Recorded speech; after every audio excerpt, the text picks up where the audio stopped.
Hello everybody and welcome back to Plugged into Public Health. Today's episode takes on a reality that many graduate and professional students experience but don't always talk about openly: isolation and loneliness. Between academic pressure, life transitions, and demanding schedules, it's easy to feel disconnected even when we're surrounded by people.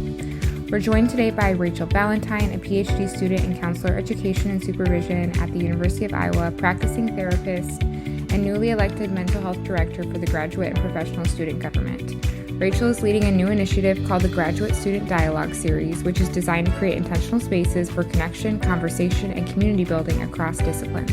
In this episode, we talk about where graduate student isolation actually comes from, why traditional programming often misses the mark, and what it looks like to build something more student-driven and meaningful. We also discuss practical ways students can navigate disconnection and take small steps towards building community in their own lives. I'm Lauren, and if it's your first time with us, welcome. We're a student-run podcast that talks about major issues in public health and how they are relevant to anyone both in and outside the field of public health. So let's get plugged into public health. Plugged into Public Health is produced and edited by the students at the University of Iowa College of Public Health, and the views and opinions expressed in this podcast are solely those of the student hosts, guests, and contributors. They do not necessarily reflect the views or opinions of the University of Iowa or the College of Public Health. Thank you, Rachel, so much for being on the podcast today. I'm so happy to have you. To start out, could you introduce yourself, who you are, what you do here at the University of Iowa? Yes, so my name is Rachel Valentine. I'm a current PhD student in Counselor Education and Supervision. I'm in my first year, and I am also a practicing therapist downtown in Iowa City, and I primarily work with college students and graduate and professional students. And just recently, last week, I was elected mental health director of the graduate and professional student government. So I'm really glad we're having a chance to talk today. Girl, you are busy working, PhD, and some extra roles. Oh yeah, tried to diversify my experiences as much as I can while I'm here. So did you have a master's first to be able to practice? Yes, so I actually did my first master's here at the University of Iowa in sport and recreation management. My journey has been meandering, but all in the same, it's always been centered around well-being, wellness, mental health. And I graduated with that master's during the pandemic. And in 2020, trying to find a job in athletics was challenging. So I decided to pivot a little bit to something that would be more of a long-standing career and chose clinical mental health counseling. So I went to Wichita State University, moved to Wichita, Kansas, which is, it's funny and ironic because at one point I said, I'm never going to move or live in Kansas. And there you were. And then, boom, there we go. And then it just worked out well. I was there for a few years, and now I'm back. And where are you from originally? I'm actually from Centerville, Iowa, which is about 2.5 hours south of here, near the Missouri border. Yeah. So not too far. Not too terribly far, no. Okay. And then, so you got your second master's, yes, and now you're getting your PhD. What prompted that? So when I finished with my master's at Wichita State University, at the time I was considering actually higher education and student affairs because I was interested in maybe administration and teaching. So I actually came here and did 1 full year in higher education and student affairs, PhD, before I decided that I really am passionate about teaching, training, and potentially supervising future mental health professionals. And in order to do so, you do have to graduate from an accredited program, specifically CACREP accreditation is what it's called. And so I was able to transition into counselor education. And I'm very thankful to the faculty, staff, classmates in both higher education and counselor education. They made the transition very seamless, and I felt very supported throughout that transition. And I also add to that my cohort members were not surprised because they were all listening to me present constantly on wellness and mental health. And that's not a component in higher education because you can definitely take that pathway. But they could tell that I was really just searching to go home. And that's what the counselor education program said when I got in was welcome home. So felt very supported in that. Sounds like it was a good fit, and also like you are a professional student at this point with all the schooling you've gone to. Girl, I've heard that many times. Yeah, I'm sure.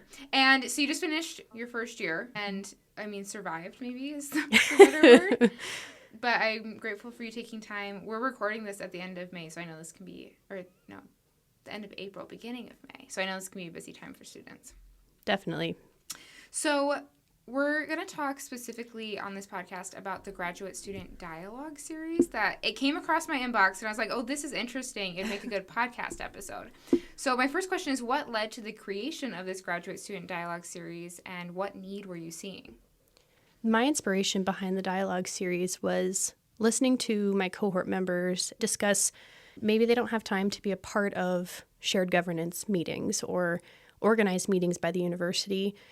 Not only that, but there's still a barrier in seeking mental health services, and some students don't want to seek mental health services, but instead are just looking for camaraderie, community building. And so I felt like there was a gap. And in filling that gap, I felt as though creating kind of a more of informal a conversation space outside of classes, maybe even off of the university campus a little bit, for both graduate and professional students. And then through those conversations, being centered and facilitated around multidimensional wellness, naturally, people could share resources with each other and get to know each other. And I think that would increase overall socialization, decrease feelings of isolation, which is primarily what I hear from my clients, and did a brief needs assessment for the dialogue series. And that was actually the number one cause for individuals looking for a space like this is isolation, academic pressure, and just lack of community. So there was definitely a need. The need for community and loneliness is a recurring theme that I hear all the time, both as an instigator to mental health challenges and also just like a reality of the world we're living in. Do you have any additional comments on that? How do you see that playing out, and what do you think are the solutions to that? Is there an end in sight, basically? Definitely. There are a lot of layers to isolation, especially for graduate and professional students. You're leaving home, you're leaving the people, the communities that you're used to. Sometimes even the country that you grew up in. Sometimes even the country, exactly. So international students face multitudes of challenges that are surrounded by isolation. Not only that, we have caregivers on campus, parents, and those who do care for elderly individuals or individuals with chronic illness. And with that responsibility plus added academic pressure, there's this kind of narrative of the lonely graduate student, broke graduate student. Yeah. And I could go on with all of the titles that kind of come along with being a graduate or professional student. And people are, I think, oftentimes quick to accept that narrative rather than challenge it. And so I think that might be a potential, I wouldn't say all-encompassing solution, but I do think part of it is recognizing what is causing the isolation from maybe even a wellness perspective. I think it's all really related to academic pressure. I would say that's a primary responsibility. Students oftentimes believe that they don't have time to reach out to peers and meet up with individuals on or off campus. And it's the kind of falling into the narrative is really what I try to challenge with my students and whom I work with. Ultimately, finding control as much as you can, but then also understanding isolation is ultimately, it can be combated with communication and community, which is another reason why that dialogue series, I think, will be helpful for students. It may not be the all, like I said, end-all be-all solution, but it's an additional layer. And with that, I think some students, and this is something I've noticed too with the survey, is that some students are doubtful that this will help. And rightfully, something I've heard as well from the survey is that the university and kind of surrounding institutions, colleges as well, make promises to these students to create that community and find solutions. And sometimes it's not about making a promise. Sometimes it's really just about creating a space for students to fulfill that promise themselves. Yeah, facilitating experiences. So why was it important to design this as dialogue-based and a co-created space rather than a more traditional program? I think when programming is oftentimes structured, sometimes it's done so with the kind of assumption in mind of what students might need. And so I wanted to go directly to the students and ask, what would make this worth your time? That's one of the questions in the needs assessment. Yeah, and what'd you hear? So, variety of answers, and that's kind of part of where I recognize some resistance and maybe some feelings of doubt and some feelings of hurt. And someone mentioned something along the lines of, I don't think this will be worth my time. And I appreciate that feedback so much because that just helps me feel even more motivated to, It's worth your time. I'm going to try my best. But it's also something where, like I said, with isolation, you have to be intentional about spending time in public spaces with people in your cohort, outside of your cohort, finding community. And so this is a chance for students to come forward and be a part of the dialogue in an intentional way and be able to provide their own insight and their experiences. And then hopefully as a side product or a byproduct, individuals will be able to create their own connections with people whom maybe they wouldn't have in the first place. Yeah. I think one of the hardest challenges for people who feel like lonely or isolated is that it feels like there's no way out. Like even if you know that's your problem. Yeah. Half the reason you're in the problem is because you don't feel like you have anyone. So you're like, I want to fix the problem. But like, where do you go? So facilitating spaces like this gives people an opportunity. Well, I see that's a problem in my own life. And here's like a structured way. And especially if you're a graduate student, you thrive on structure. And so having spaces like that where you know there's going to be structure and you can come together and it's not just like you sitting there necessarily like looking at people, that there's like some facilitation involved. Right. And like-minded. All of those good things are all coming together in this kind of program. Definitely. So what role do you think social connection plays in just well-being overall? Oh gosh, it's everything. Yeah. It's one thing too that something I notice with clients I work with and students I work with when they come to a session saying things like, man, I'm feeling like I'm not a priority to other people. I feel lonely. I feel isolated. And my first question is, how are you prioritizing yourself? What are you doing to put your best foot forward for yourself? And oftentimes it's really a shell shock moment to help them recognize that they have control in the situation too. I always like to say, you can just do things, bro. I know that it seems silly, but it's really just pulling them out of the funk, pulling them out of the fog, the low point, and just saying, hey, without physically shaking them by the shoulders, saying, hey, you can do this. You have so much to offer. You have so much to talk about.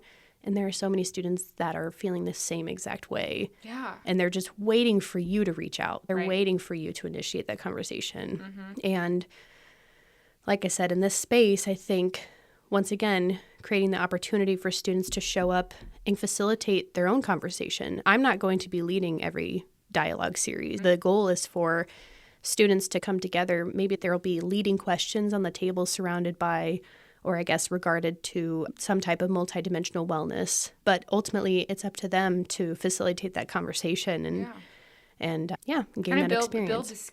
Build the skills. Or realize they can do it if they already have the skills. And something I want to add is I definitely want to make note that no one's at blame or at fault for isolation, especially not the student. It's, like I said, it's the kind of societal, systemic narrative that when you're a graduate student, it's isolating. When you're a graduate student, you're going to be broke, et cetera, et cetera. So it's up to us as graduate students to challenge that narrative. Yeah, and probably set some boundaries because, you're isolated. You might be working from home or you have a lot on your plate. And even just making some clear expectations or timelines for things can help separate like work from real life. And you know what? Sometimes it's about meeting the students where they're at as well. We have, like I said, some students who live off campus and commute every day, and some students who have children, and like I said, who are caregivers who they cannot travel to campus to come even to the dialogue series in person. And so offering multimodal communication opportunities, like some series will probably be on Zoom. I'm going to try my best to offer as many accommodating spaces for students because at the end of the day, it's removing the barriers. That's really my goal here. And that's why we're specifically not really using mental health language within the dialogue series. It's all related to just wellness and socialization. And if mental health is a byproduct of that, that's even better. So has the kickoff to the series happened? Not yet. It's actually this Thursday, April 30th. Okay. And I'll be at the greenhouse probably around 5, but people will most likely start arriving around 5:30. And it'll go until 7:30. I'm bringing board games to help with the comfortability and facilitation of conversation. And it's really just a space to introduce yourself to someone else that's interested in that space, but also offer some feedback. I want to hear from the students, what do you need? Help me help you. And that's something I said in the mental health director election is help me help you. I want to visit your communities. I want to see what is going on in your communities that is not being supplemented right now or helped. And I've already heard some feedback from multiple programs where, I've been asked to go speak to some like pharmacy students in their first year about wellness and sustainability of graduate student life. And that's what I'm talking about. Ask each other for help. I'm more than happy to do, and I'm sure other classmates would be too. Absolutely. So kickoff is this week. Then how do you see this going forward? How often will the events be? That type of thing. Yeah, so I think with this particular event, from here, I will continue distributing the needs assessment. So students will be able to continue filling that portion out, especially those who are unable to attend on Thursday. I wanted them to be able to actually have an opportunity to continue to contribute. And from there, over the summertime, my plan is to develop what the series will actually look like. And that would be most likely 2 to 4 meetings a semester. That's the goal. Maybe every other is online versus in person, somewhere close to campus that offers food and beverages, and during a time and day that accommodates the most people. And that's also within the needs assessment. So graduate professional students, if you're listening, please fulfill that needs assessment. I will hopefully be hanging up those sheets around when I get the chance, but you should have received an email about the series from either the chair or director of your program. So, yeah. And I can always include a link to it in the show notes. So that's fantastic. That'd be great. So how do you plan to make this series feel meaningful and worth students' time, given how busy they are? So that is where, once again, that kind of piece of control comes into play, where students are welcome to attend the series that might be most relevant to them. So they'll know way ahead of time when these series will take place, days, times, etc., and also what each individual meeting will be centered around. So the first one will probably be physical and mental wellness. The second one could be social and intellectual wellness. So whatever resonates the most with those students, I'm hoping that by breaking it down, it'll feel more digestible and that they're not missing a huge portion of information, that they can attend to what they think they need. And how do you envision each series going? Is someone coming in to speak? Is it just dialoguing?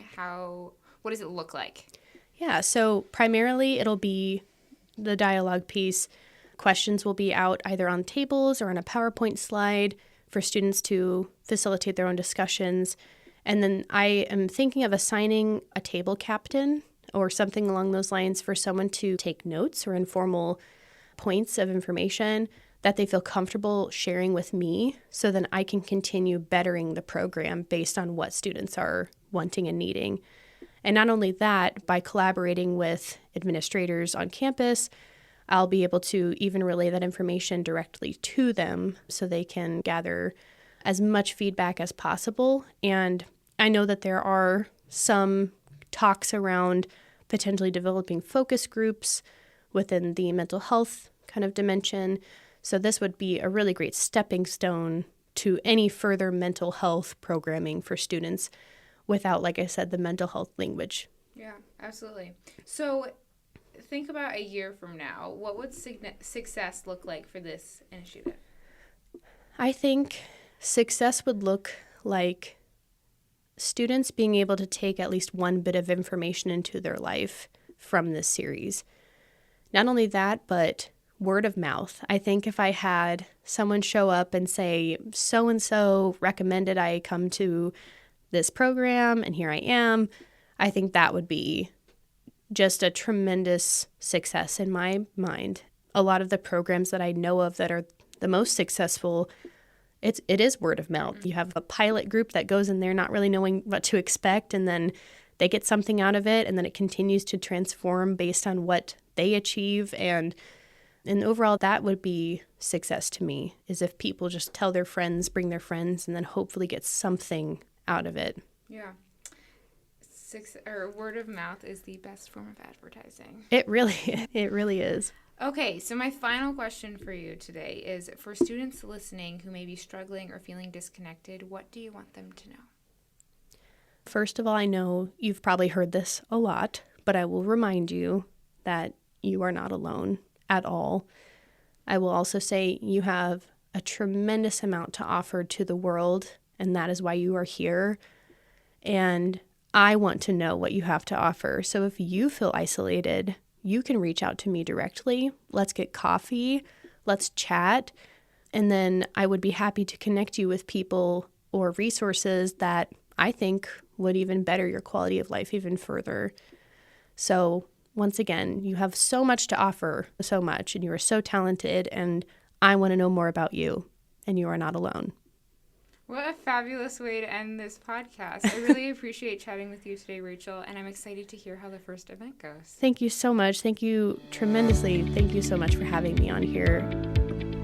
That's it for our episode this week. A big thank you to Rachel Valentine for joining us and for sharing both her professional perspective and her personal experience navigating graduate student life. A few key takeaways from this conversation: isolation in graduate school is common, but it's not inevitable. Community doesn't always come from formal programming. It can come from intentional, smaller scale spaces where people can show up as they are.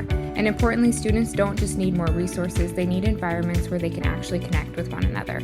If you're interested in getting involved, you can contribute to shaping the Graduate Student Dialogue series by filling out the Needs Assessment survey linked in our show notes.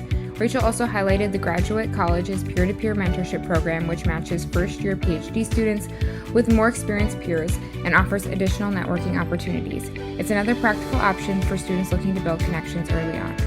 This episode was hosted and written by Lauren Lavin and produced by Lauren Lavin. You can learn more about the University of Iowa College of Public Health on Facebook. Our podcast is available on Spotify, Apple Podcasts, and SoundCloud. If you enjoyed this episode and would like to support the podcast, please share it with a friend, classmate, or anyone navigating graduate school. Have a suggestion for our team? You can reach us at cph-gradambassador@uiowa.edu. This episode is brought to you by the University of Iowa College of Public Health. Until next week, stay healthy, stay curious, and take care.